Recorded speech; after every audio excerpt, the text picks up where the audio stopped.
Hello, everyone. Welcome to this sixth live stream class introducing Buddhism and meditation. In the last class, we looked at the 8 worldly concerns. So we saw that while we are all searching for happiness, we often fail to identify the true source of happiness. We want to be free of suffering and of frustration, but we don't correctly identify the sources of our suffering, frustration, unhappiness. So although we want to be free of misery, we run after it, all the while destroying the causes of the happiness that we actually could have. So we need to understand the actual causes of our suffering so we can eliminate all those activities in our lives that create the causes that are contrary to our happiness. So we saw that there are 8 worldly concerns that actually prevent our happiness. And there are 4 pairs, and each pair involves an attachment and an aversion to a specific things. So the 8 worldly concerns are, first, taking delight in having money and material possessions and being disappointed or upset or angry when we lose our possessions or we don't get what we want. The next pair is feeling delighted when people praise us and approve of us and tell us how wonderful we are, and feeling very upset and dejected when they criticize us and disapprove of us, even if they're telling us the truth. The next pair is feeling delighted when we have a good reputation and a good image, and being dejected and upset when we have a bad reputation. And the final pair is we feel delighted when we experience sense pleasures. We want more lovely sights, beautiful sounds, delicious tastes. And we feel dejected and upset when we have unpleasant sensations. So as long as any of the 8 worldly concerns are unconscious to us and drive our life, they perpetuate unhappiness for us. Because the 8 worldly concerns are actually preoccupied with things that are essentially transient in nature, often beyond your control, and ineffective in giving lasting happiness to us. So when your life is focused on trying to manage what you actually can't control, it has an aspect of struggle. But even if we can temporarily control it, if it's not a lasting source of happiness, then there is a degree of dissatisfaction in us. It's a temporary happiness, that wears off. So we need more of these things. We need more sense pleasures, more praise, more reputation, and so on. So a healthy approach to the 8 worldly concerns is not abandoning our possessions, or failing to enjoy a new car or a delicious meal. It doesn't mean we don't listen to great music. It doesn't mean we don't have praise for our work. The alternative is having a degree of equanimity to these concerns, so we don't become so excited at having wealth, at praise or reputation or pleasure, or we don't feel so down by loss or criticism or disrepute or unpleasant sensations. So this is a more realistic view of the limitations and the benefits of the worldly concerns. So when we start to have this wisdom, then our mind is freer from the anxieties and frustrations of this life. If we develop equanimity towards these 8 worldly concerns, we're less disturbed or upset. We're less overexcited. We're less depressed, less angry. We're less uncomfortable with experiences and the feelings that accompany them. So this then allows us to respond in appropriate ways. For example, we can calmly evaluate the praise or the criticism that's leveled at us to see if it's correct. Is there something we can learn from it? So this is what we looked at last time, the 8 worldly concerns and how to find a healthier and more resilient relationship with living. Today, I'd like to look at the practice of ethics. So practicing ethics is a basic practice for us to be able to maintain a sense of peace of mind. So ethics is the virtuous thought to abandon harming others, as well as abandoning the attitudes that are the basis of harming them. So we recognize that negative minds, non-virtuous minds, harm us as well as others. So it means we need to cultivate the positive minds, the non-harmful minds and attitudes, such as patience, love, compassion. And this is your choice. What you do has consequences for yourself and for others. So if you want happiness, you need to practice ethics and positive minds. Making others suffer brings suffering for ourselves, either immediately in the tension or in the long term. Bringing happiness to others is ultimately the best way to guarantee our own happiness. So the whole system of Buddhist ethics is based on the internal attitude of not harming others. And this includes not harming yourself as well as others. So ethics is the foundation for all the virtuous positive minds. It's very difficult for us to have any type of spiritual realizations if we continue to harm others. If we lie, gossip, criticize people, plot retaliation on people, then how can we have a peaceful, stable mind? If we can't control our gross actions of body and speech, how can we control our mind? So if we don't practice ethics, if we have a lot of anger, a lot of attachment, the agitation which comes with those minds makes it impossible for us to develop the tranquil mind of concentration. So we need to recognize how our mental, our verbal, and physical behaviors create disharmony in our own lives and in our interactions with others. So practicing ethics is necessary for us to be able to progress in our meditation and to attain realizations. This is not to say that our behavior has to be absolutely perfect before we can begin meditating.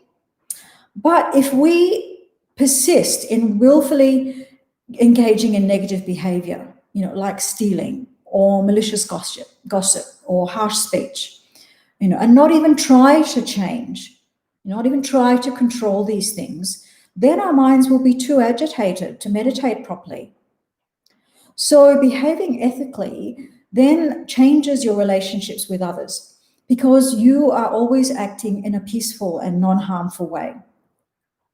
Any type of interpersonal tension and conflict, starts to be subdued, because you feel naturally friendly towards everybody. And we need a level of mindfulness in our practice of ethics. We need to be alert to the happiness and suffering that we are causing by our actions, by our words and by our thoughts. Often we're not aware of what we're thinking. We're not completely aware of the things that we're saying and even what we do, because we're too busy, or we're too distracted, or we're too proud, or we're just too careless. Sometimes we don't even realize that we've hurt someone. So we need to bring mindfulness to be aware of what our minds are doing at any time. With mindfulness, we become more aware of our state of our mind. Then we can start to choose how we act. We can choose not to go along with the negative minds and behave in unethical ways. We don't have to automatically respond to criticism with anger and retaliation, or respond to someone's good fortune with jealousy or harsh words. We don't choose for the negative minds to arise. Sometimes, just due to internal and external conditions, they just arise. But once they've arisen, we then have a choice as to whether or not we go along with them, whether or not we identify with them, whether to give them energy or not, whether to act harmfully or not.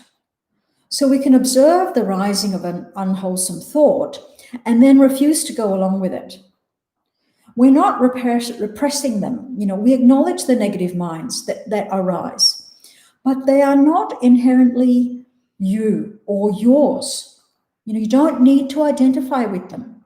We don't need to follow them. They can be changed. Often, when we start to be aware of our minds through meditation, we can be shocked at how negative we can be. But rather than taking this too seriously and beating yourself up about it, we can just see them as negative minds. They're temporary. They can be changed. Sometimes they seem solid, but actually they are just thoughts.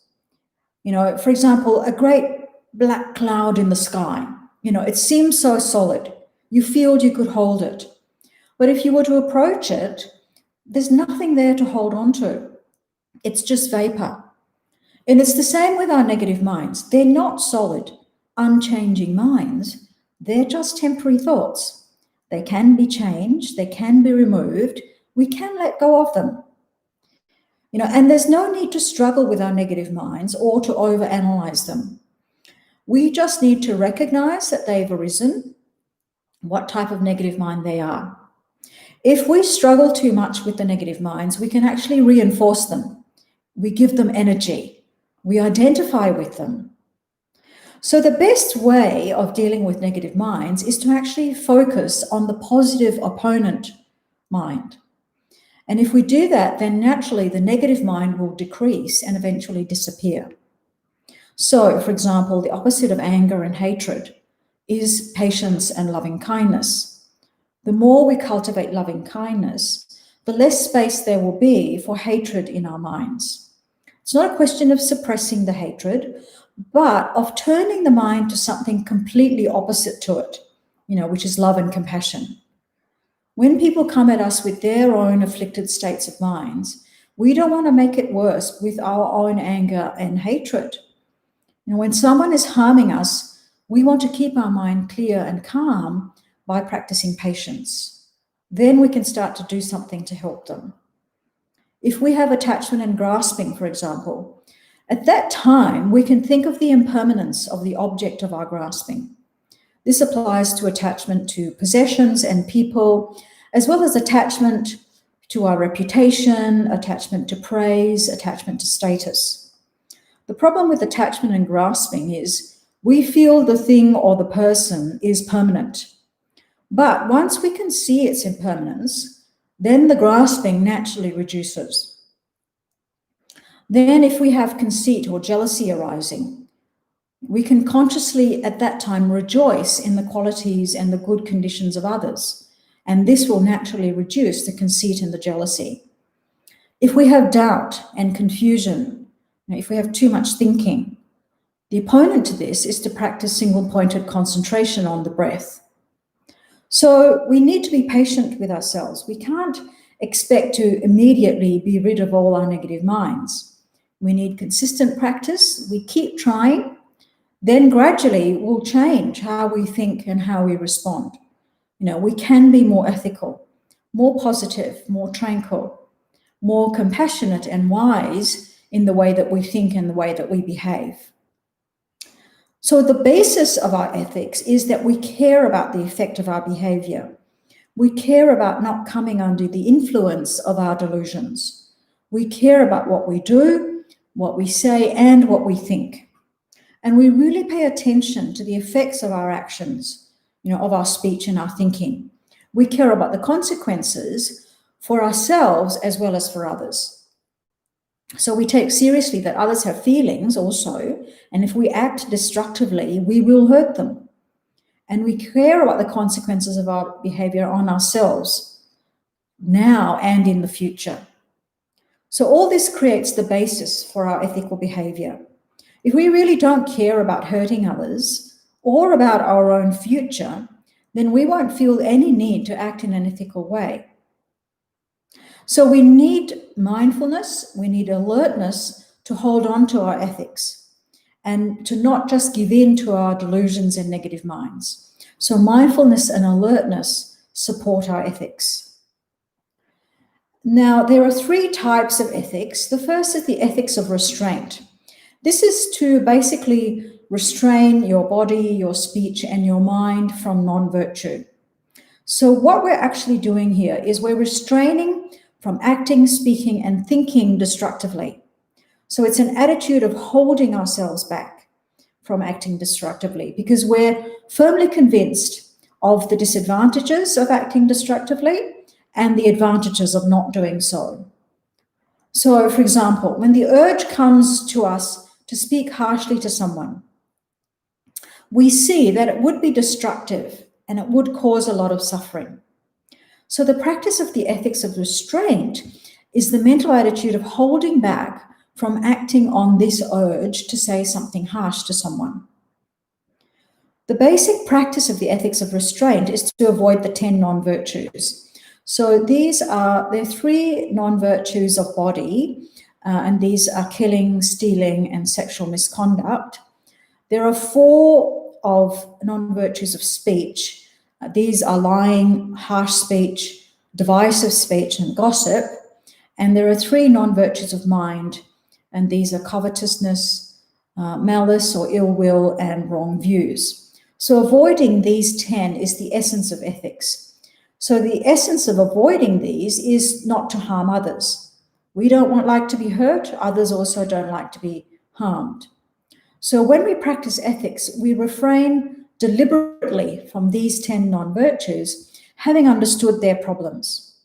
So we need some wisdom, some understanding of realizing the effects of the 10 negative actions, and then we need to make a firm decision to practice restraint from this. Then the 10 virtuous actions are to abandon these 10 non-virtuous actions. So the non-virtuous action of killing, this is taking the life of any being, not just humans. Includes asking someone to kill for us, or if we hire someone to kill. It also includes a ruler sending soldiers to war. This is all included in the negative action of killing.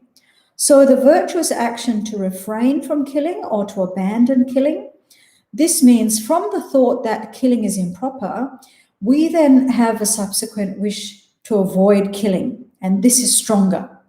So we make a decision and we make an effort to avoid killing. So it's not just a restraint from killing other beings, but it includes having a respect for the life of others. So we develop this attitude. So this is the positive action of abandoning killing. The negative action of stealing, this is taking anything that's of value that's not freely offered to us. So to practice the positive action of abandoning killing, this means we cultivate an attitude of not wanting to take from others. We have an intention to actually abandon stealing, and then we actually refrain from this. The third negative action of the body is sexual misconduct. So this is adultery or forcing someone.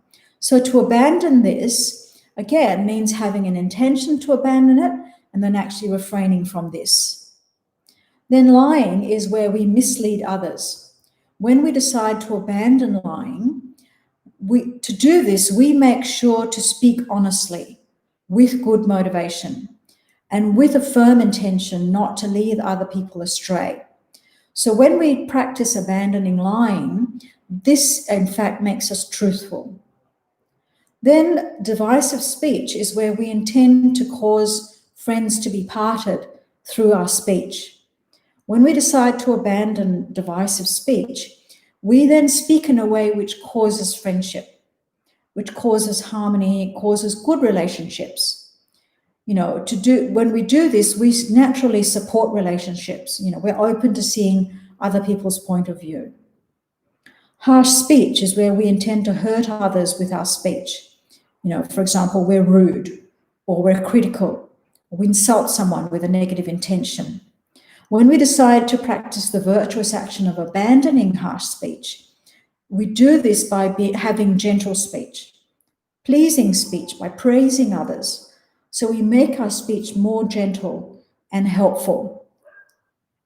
Idle gossip is where we speak without meaning or purpose, and there's some negative intent involved. This doesn't include, speech where it's friendly or casual conversation that we have to facilitate good communication. That's not idle gossip. When we decide to abandon idle gossip, this means we then speak about meaningful subjects. We speak about things that bring happiness, that bring benefit, and this makes our life much more meaningful. Covetousness is where we grasp at others' possessions or others' friends or others' positions or roles. When we decide to abandon covetousness, what we're doing is we decide to practice contentment, to have little desire. And through practicing this, we have less grasping, less dissatisfaction in our life. Malice or ill will is where we wish to harm others by our thoughts, or we rejoice in other people's misfortune. When we decide to abandon ill will, we then do this by viewing others with love and compassion. We have an intention to protect them and to help them. And by doing this, this helps us to become much more peaceful and more relaxed. Wrong views is where we don't understand something correctly, but we maintain with conviction that we are correct. So it's not just not understanding something, it's maintaining, it's having a poor understanding and then maintaining that we're correct. When we decide to abandon wrong views, we do this by cultivating the wisdom of thinking, the wisdom of listening, the wisdom of meditating. And this makes us more open, more inquiring, more realistic, because we want to know the truth, because we're not satisfied with incorrect perspectives. So practicing these 10 virtues is the practice of ethics. And if we take any vows, then keeping our vows is practicing ethics. So to practice the ethics of restraint, in the beginning, we set our intention not to harm others. And this is really powerful. It's very simple, it's very powerful, it's very clear. There's no self-centeredness in it. And so this brings a sense of ease to ourselves and to others. So in the beginning, we won't be able to, inspect and catch every non-virtue, but we can begin to recognize the main ones, the 10 non-virtues.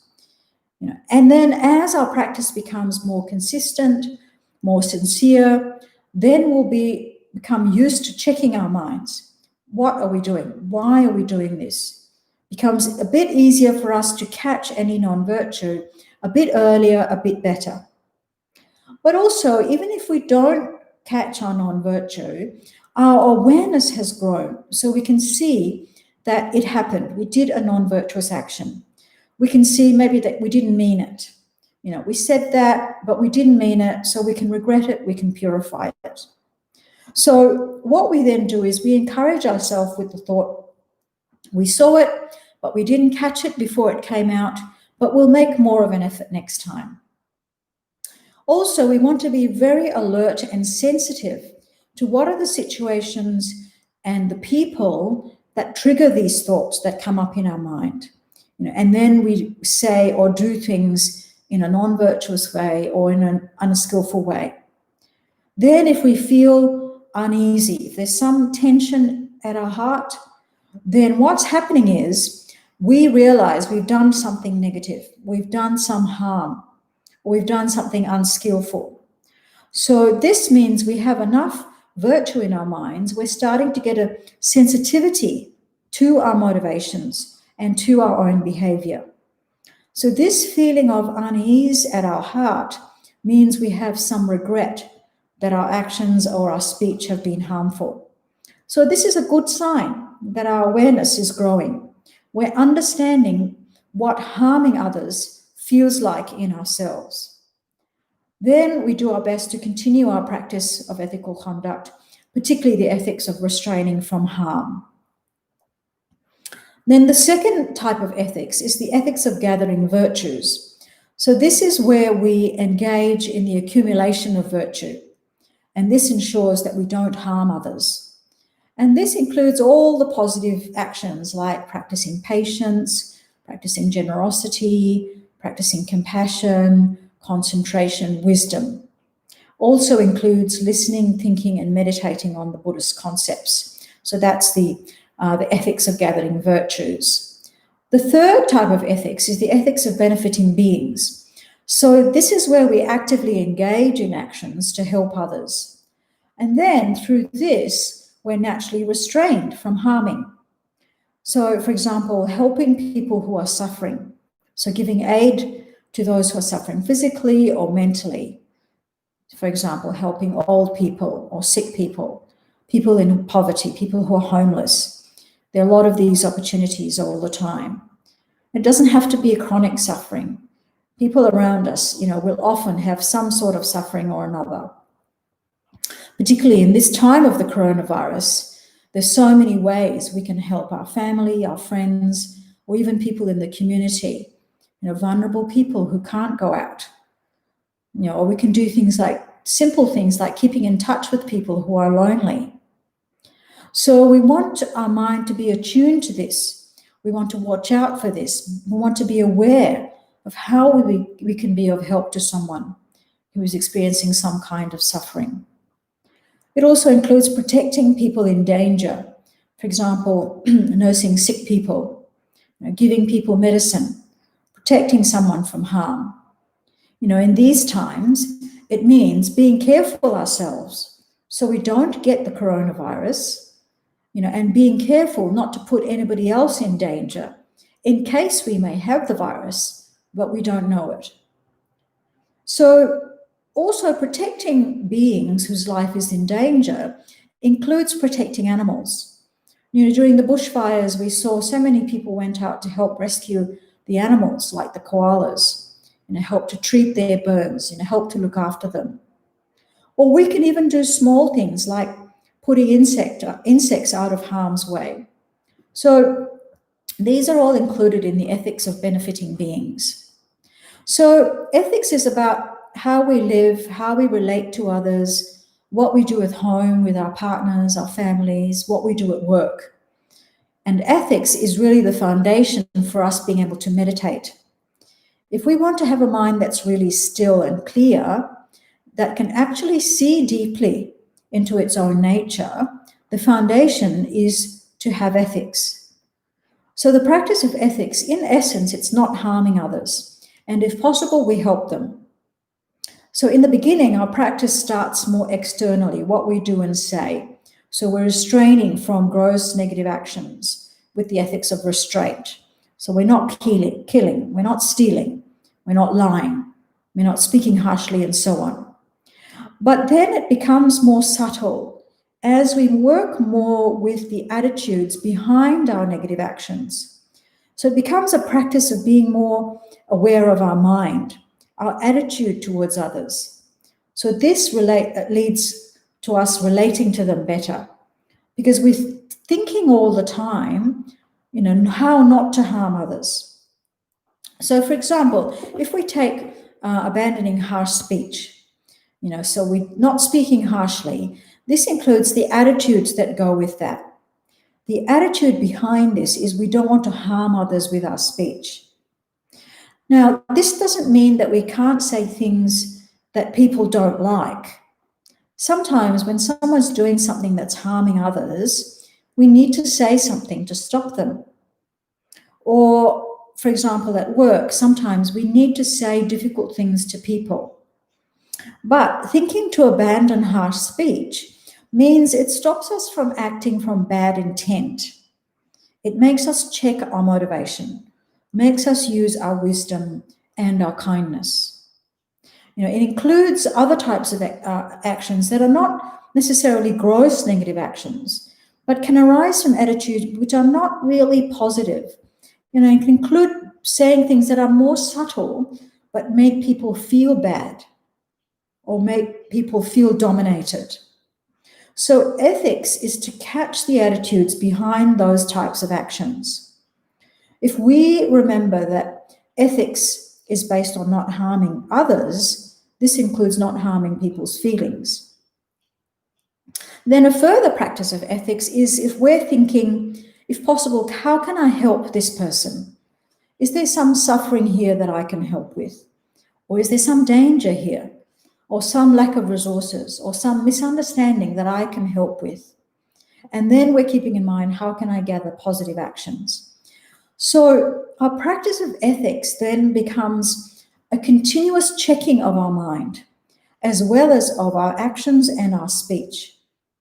So practicing ethics is actually the way for us to be relaxed, to be happy, to be unstressed, to be at ease.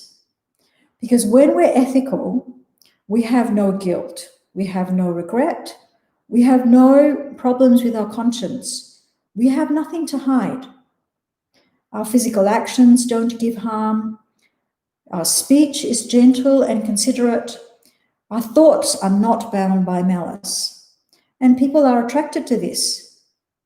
Any kind of interpersonal strife or conflict is then subdued. We then have a spontaneous arising of friendly cooperation with others. For example, if you think about someone who very rarely speaks of other people's faults, we feel at ease with this person, because if we never hear of them speaking of others' faults, then we can feel confident that this person is not abusing us behind our backs either. So such simple restraint creates harmony in the mind of the person who practices it, and is refreshing for others also. So by this simple act of discipline, our mind becomes more peaceful. So if you are ethical, then your relaxed, open behavior, your lack of malice, makes others feel comfortable. People feel safe because of your lack of harmfulness, and your presence is attractive and comforting. It's because of this that people who are truly ethical are the most pleasant people to be around. Particularly in this time of the coronavirus, when we've been forced into closer proximity with others. The practice of ethics actually increases your awareness of your impact on other people, and helps you to protect relationships and to cultivate relationships. So now we know that to have genuine peace of mind and relaxation, we need to practice ethics from now on. But what do we do with the past harm and the hurt that we've caused to others? Or what do we do if we forget and we accidentally harm others now? We can purify our past unethical actions, and if we accidentally do something unethical. And we do this using the 4 opponent powers. So the first opponent power is called the power of the object. This is the object of our confession. So we create negativities in relation to 2 groups of people. The first group is in relation to the 3 jewels of refuge or reliance. So this is the Buddha, or in all the enlightened beings, the Dharma, which is the Buddha's teachings, and the Sangha, or the spiritual community. So when we create negativities in relation to the Buddha, the Dharma, and the Sangha, this is things like when we break the vows that we've taken, or if we cause disunity amongst the spiritual community. The second group that we create negativities this is in relation to other beings. For example, when we kill or steal or lie or speak harshly and so on, we hurt other beings when we do this. So this is the second group. When we fall to the ground, we use the same ground to support our effort to get up again. In the same way, we go for refuge by relying on the Buddha, the Dharma, and the Sangha, the 3 jewels, as our object of refuge. So we restore the relationship by renewing our refuge. We turn to the Buddha, the Dharma, and the Sangha. We trust their spiritual guidance by taking refuge in them. Then for ordinary beings, when we harm them, we restore the relationship with them by generating love, by generating compassion for them.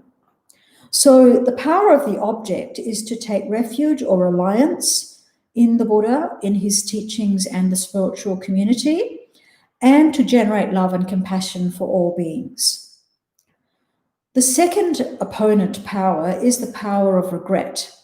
So here we think about all the negative actions that we've created, and we have regret for them. Because through these actions, we've harmed others and we've harmed ourselves. So proper regret counters the tendency for us to be satisfied with the negative actions. And we feel regret because it causes suffering for others and for yourself now and in the future. So it's genuine regret. It's not guilt. And the difference is, for example, if you were to accidentally drink poison, you would immediately feel regret. Oh no, I accidentally drank this poison. You wouldn't feel guilty. You would just regret it. So this is the difference. So regret is very different from guilt.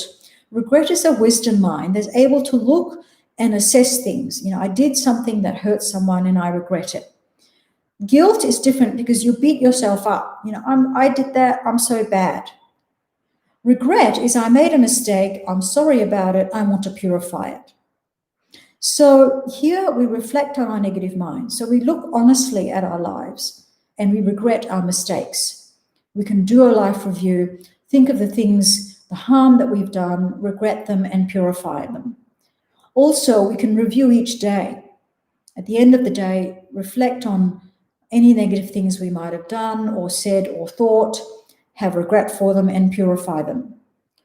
And we can have regret for all our negative actions without needing to remember every single one. So to do this, we can think we regret all the negative actions that we have created or caused others to create, that we have done in the past, may be doing in the present, or may create in the future, through the negative minds of anger, attachment, and ignorance, through our body, speech, and mind. And thinking like this covers all positive negative actions. Because our negative actions has brought suffering for others and for ourselves. So we have deep and genuine regret for them. The extent to which you purify your negative actions depends on the strength and the sincerity of your regret. Then the third opponent power is the power of the opponent force. So this is a positive action done as an antidote to the negative action that we want to purify.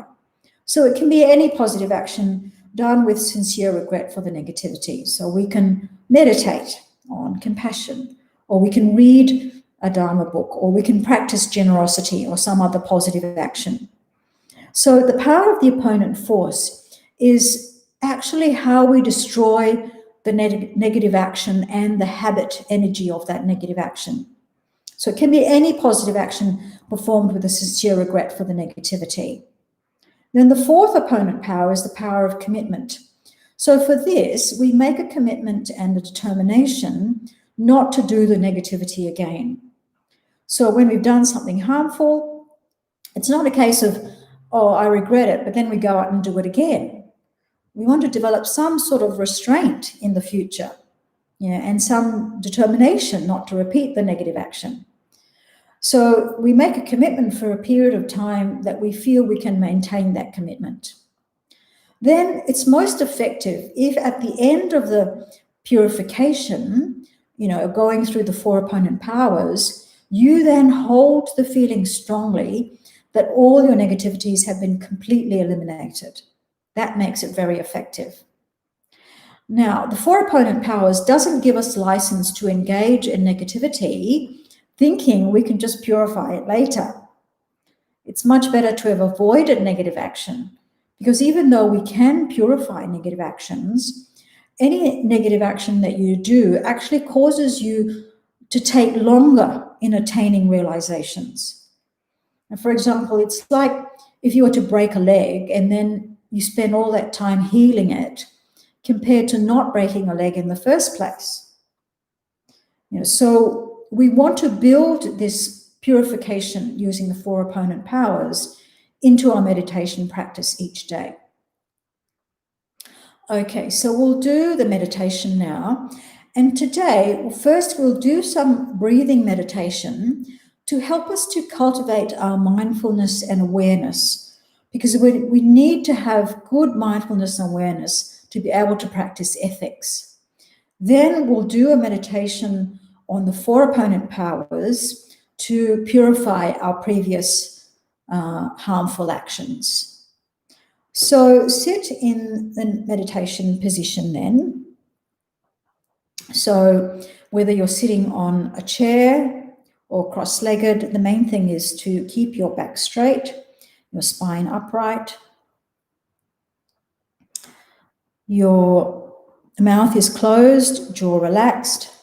Place your right hand over your left with your thumbs just touching and then resting in your lap. Your head is fairly straight, but just very slightly tilted forward. Your eyes are half closed and gazing down, unfocused. If you find that too difficult, then you can close your eyes.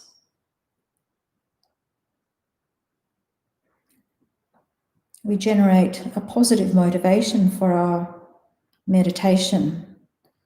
We can do this by thinking, I wish for happiness and to be free from suffering. So everybody else has the same wish for themselves. So I meditate now to achieve freedom from suffering and to have the happiness of an enlightened state, so that I'm then able to lead everyone also to this state.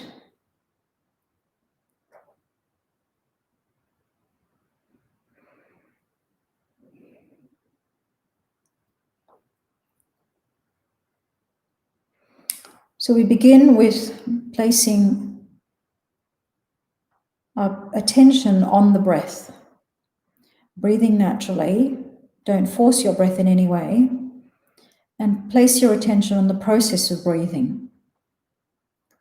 The sensation of your breath as it passes through your nose, the slight movement of the chest and the stomach.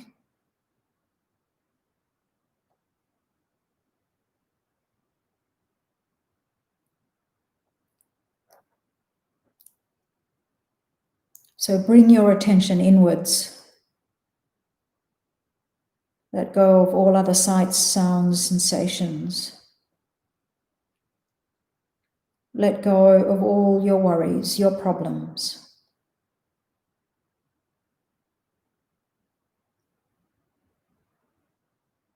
Let go also of all memories of the past, all plans for the future.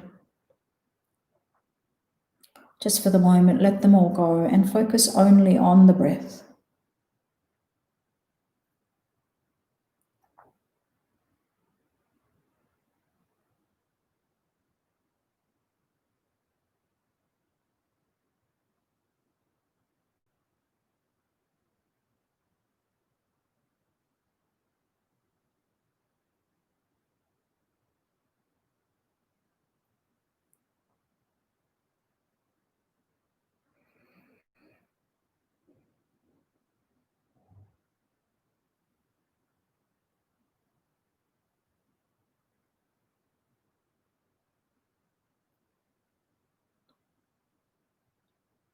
Be alert for when your attention wanders off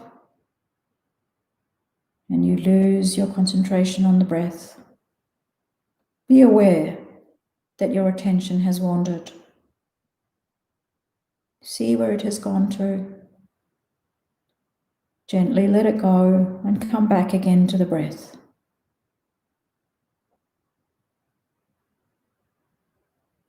Don't get involved in the distraction. Don't be upset by the distraction. Think it's just a distraction. Gently let it go. Come back to the breath. And keep coming back every time your attention wanders.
If your mind becomes a bit dull and heavy, just apply a bit more effort to your concentration.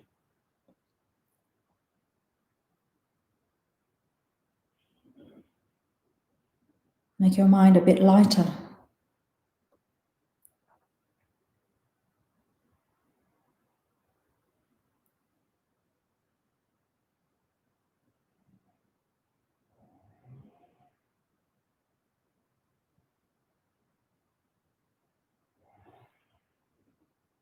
At the same time, your attention needs to be a bit light. If you squeeze too hard, if there's too much tension, you can become distracted.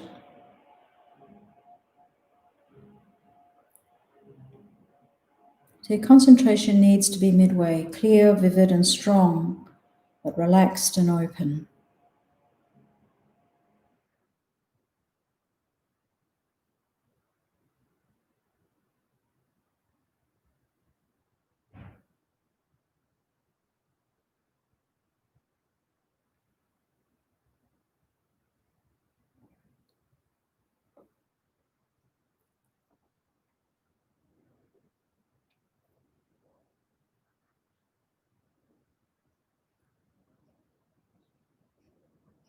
The action of trying to place your concentration on the breath, being aware when it becomes distracted, making the effort to come back to the breath.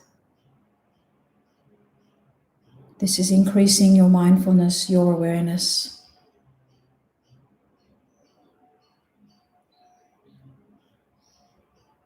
Actually increasing your ability to concentrate and focus.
Then we meditate on the four opponent powers. The first is the power of the object. This is the object of our confession. We create negativities in relation to the three jewels, the Buddha, the Dharma, and the Sangha.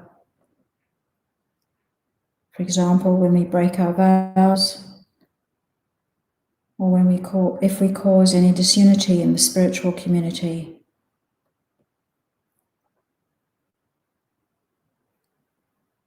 And we create negativities in relation to other beings by killing, stealing, lying, harsh speech, malice, and so on. So we want to restore the relationship with these two groups. We do that by turning to the Buddha, the Dharma, and the Sangha.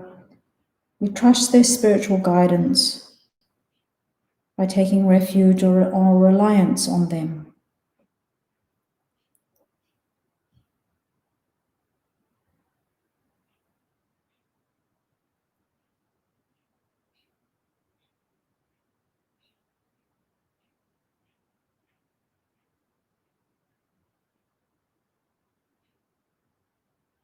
For ordinary beings, we restore the relationship with them by generating love and compassion for them.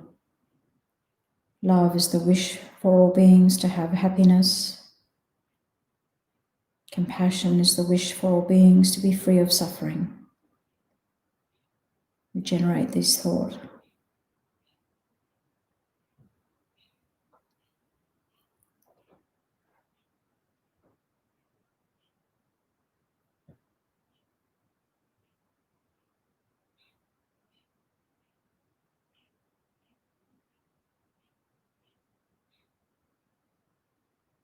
Then we practice the power of regret.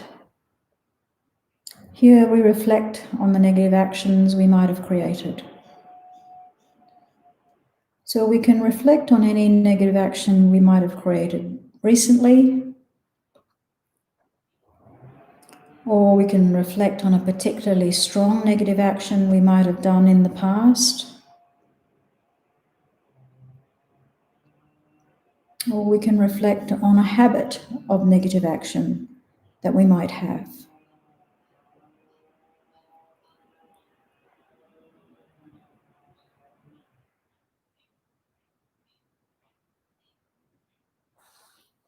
So negative actions such as killing, stealing, sexual misconduct, lying, divisive speech, harsh speech, gossip, covetousness, malice, wrong views.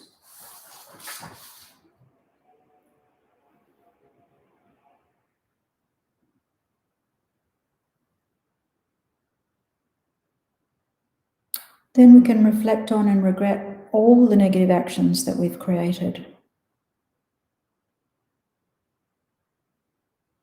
So we can include all of these by thinking, I regret all the negative actions that I have created or caused others to create in the past, in the present, or may create in the future, through anger, attachment, and ignorance, through my body, speech, and mind. So we regret all of these. Try to develop strong, genuine, heartfelt regret for all these negative actions because they cause suffering for others and for ourselves. So we regret them.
Then we practice the power of the opponent force.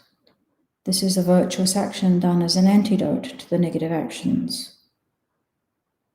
So this opponent force is how we directly destroy the negative karma and its habit energy. We can do any positive action, read a Dharma book, meditate on compassion, practice generosity. Today we'll meditate on generating the positive minds of great love and great compassion.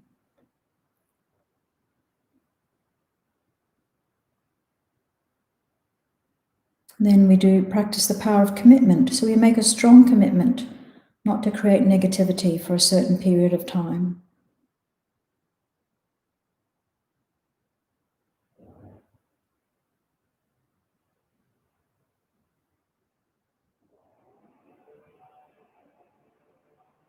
Then we do the meditation on generating the minds of great love and great compassion. So to do this, turn your attention to the breath. Breathing normally. First, focus your attention only on your out-breath. And think as you breathe out all your tension, your stresses, your problems, any illnesses, your past mistakes, your negative minds. anger, grasping, jealousy, and so on.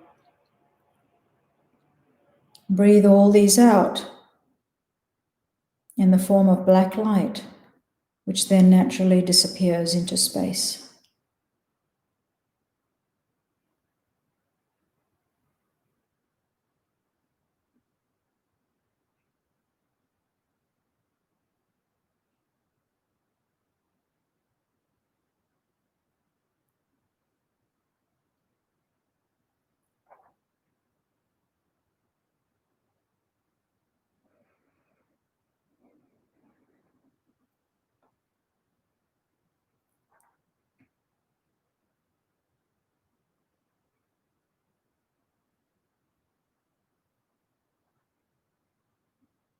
Feel strongly that these actually leave you as you breathe out and disappear.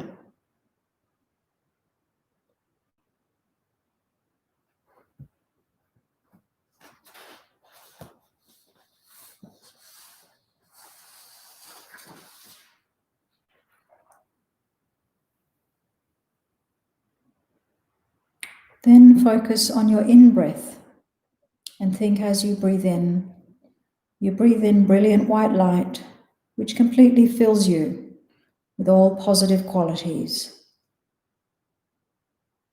Fills you with patience, love, compassion, generosity, concentration, wisdom.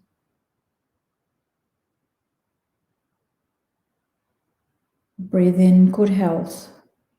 Breathe in joy. Breathe in peacefulness.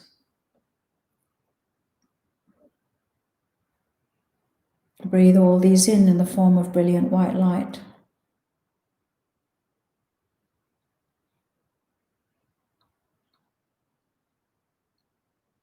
This completely fills you, makes you relaxed, light, and peaceful.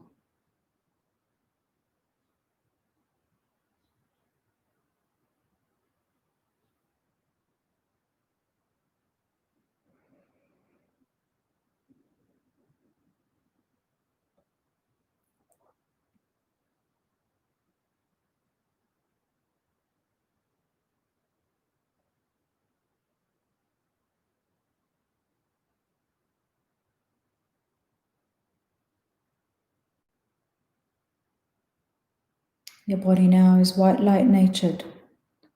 It's light and bright with no heaviness, no pain. Clear white light shining in all directions.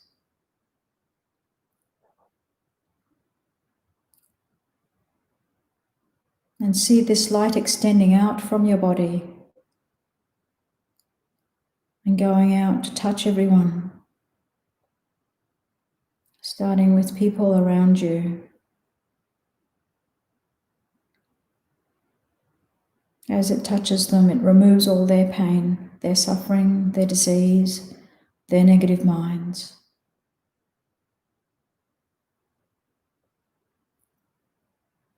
Extend this light further so it touches everyone in your city. As it touches them, removes all their pain and suffering and all the causes of suffering.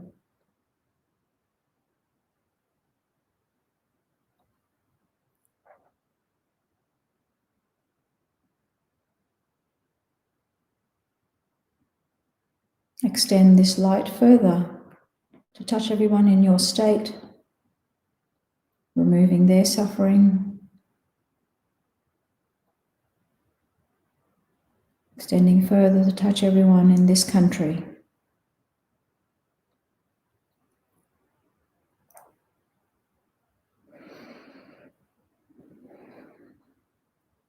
As it touches everyone in this country, it removes all their pain, their suffering, their causes of suffering.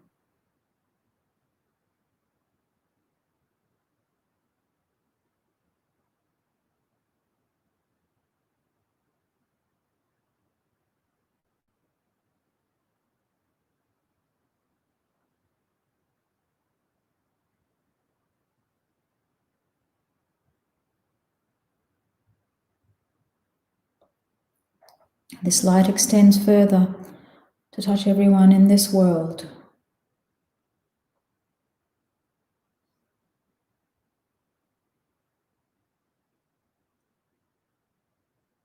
As it touches everyone, removes their pain, their suffering, their causes of suffering, their negative minds, and so on.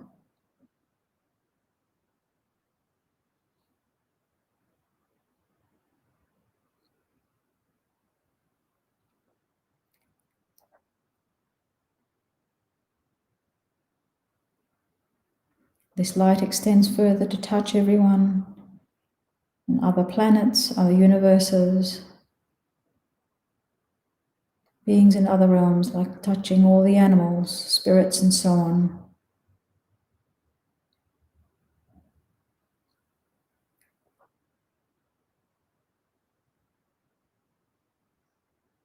Think now that this white light touches every single living being, removes all the suffering and causes of suffering of every single living being. And this is the mind of great compassion, and we focus on that.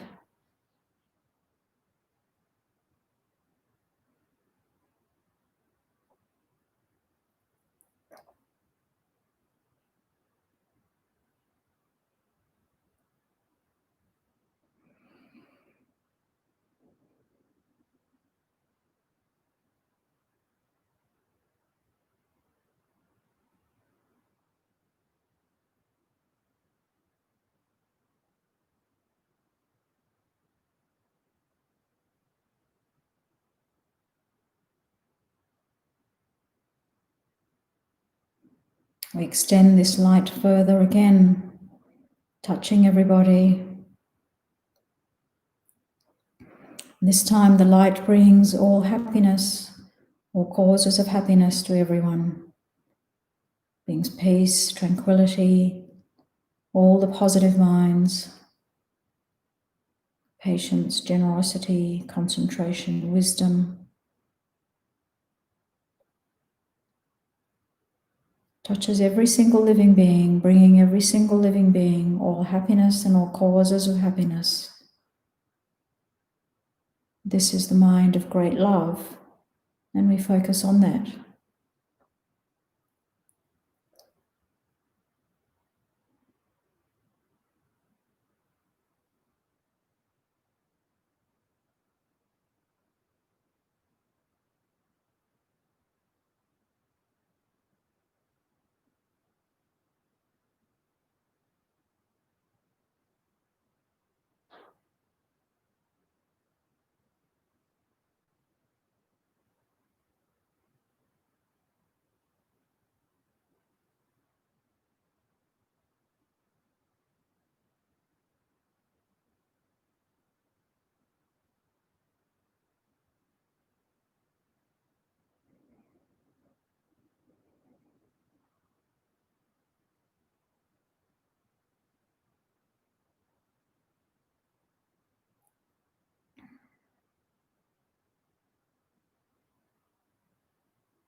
And we think this light now transforms every being's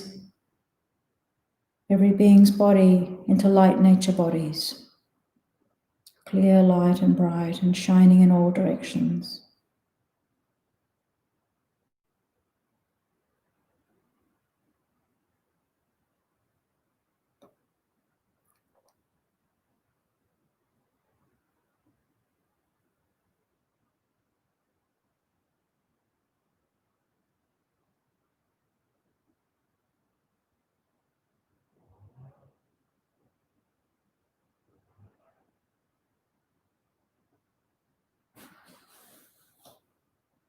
And finally think, whatever peace, tranquility that I've generated in this meditation I carry with me for at least the rest of the day, bringing this sense of peace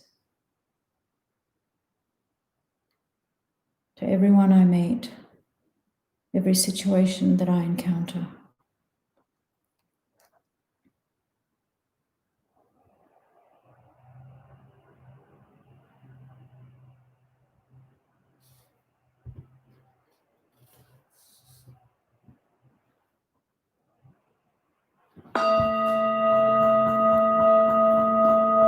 Okay. So, if you want to read more on this practice of ethics in your Essence of the Path to Enlightenment book, you'll find it on pages 138 through to 141. Also, for your meditation this week, I hope you're all doing at least 10, 15, or 20 minutes of meditation a day. So first do some breathing meditation to cultivate your mindfulness and your awareness. Then do a meditation on the four opponent powers. And you can do this meditation on visualizing, generating great compassion and great love as you're posing positive action. Or you can do something else like some sort of act of generosity or meditate on another positive mind.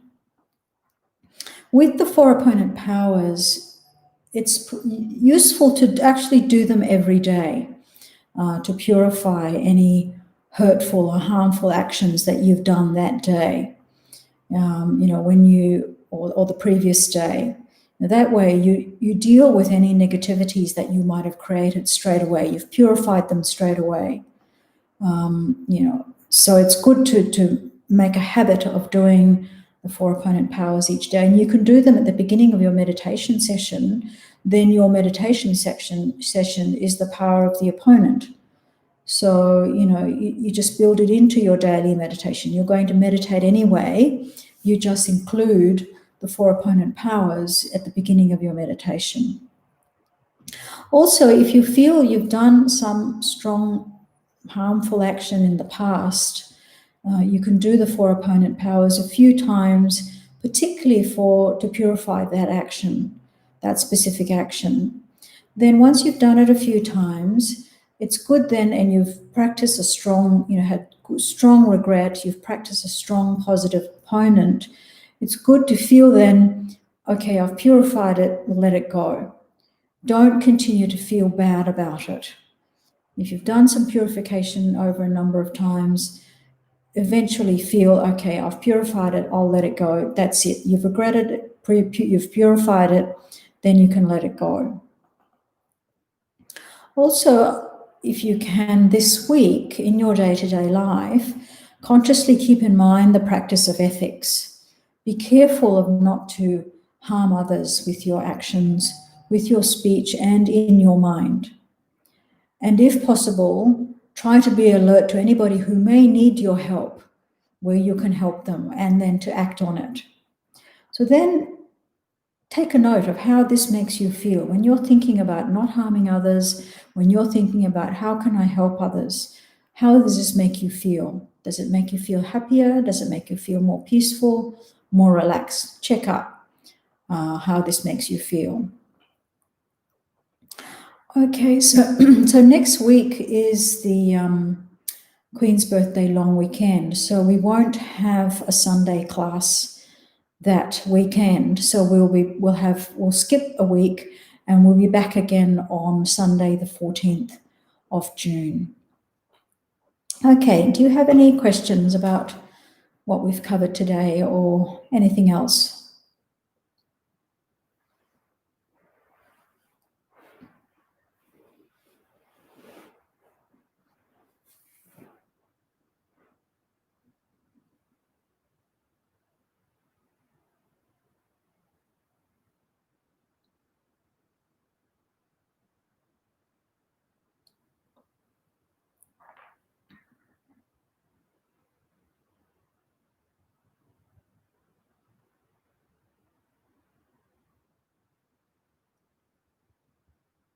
Thanks, Chris. I'm glad you enjoyed it.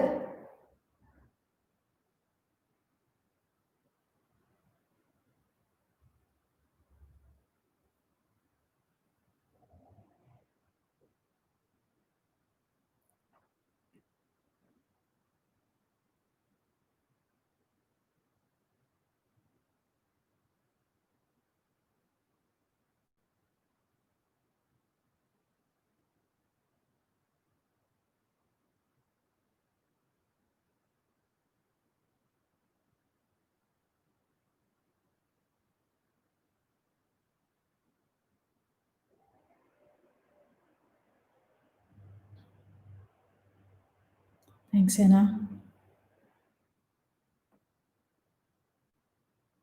Sebastian. Thanks for your comments. I'm glad you enjoyed the class.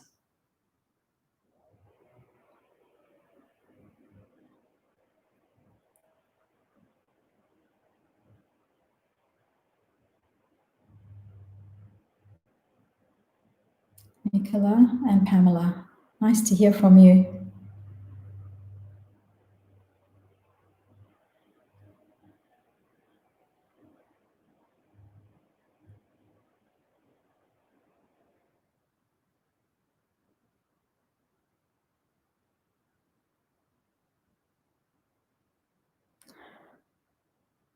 Good meditation. I'm glad you enjoyed the meditation. I find Four Opponent Powers is very powerful meditation.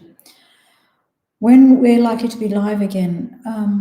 So, as I said, we will have a break next Sunday because it's the Queen's birthday long weekend. And we will be back again on I think it's the 14th of June.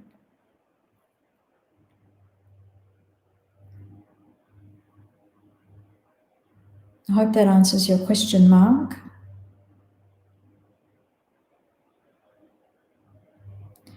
Oh, at the temple. Look, we're not sure about that at the moment. We're just waiting to see how things go with the lifting of the restrictions. So we're just depending on what the government advice is. We will keep in touch with you when we do start face-to-face classes at the temple again, Mark. So keep an eye on the website. If you're not on our mailing list, pop yourself on our mailing list and we'll keep in touch with you that way.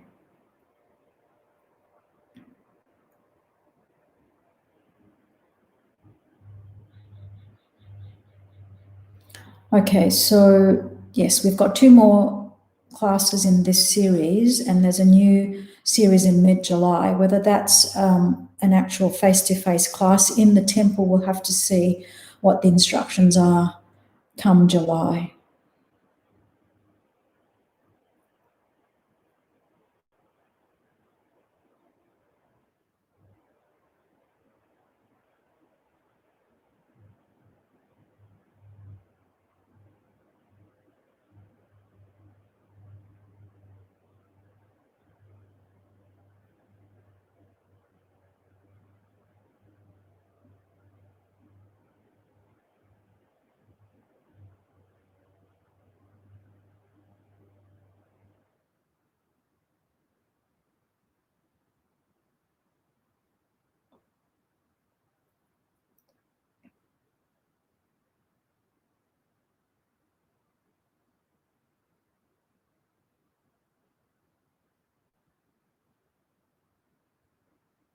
Okay, if there's no other comments or questions, we'll stop there. So remember, we have a break now for a couple of weeks. So remember to keep doing your daily meditation. Okay, here's a question from Sebastian. Would be good to have both options when face-to-face becomes available. It's been good to have the option online when we can't get to Europe. Yes, we understand that people have been able to attend the teachings who haven't been able to actually come out to the temple. So we will keep that in mind when we decide on face-to-face classes.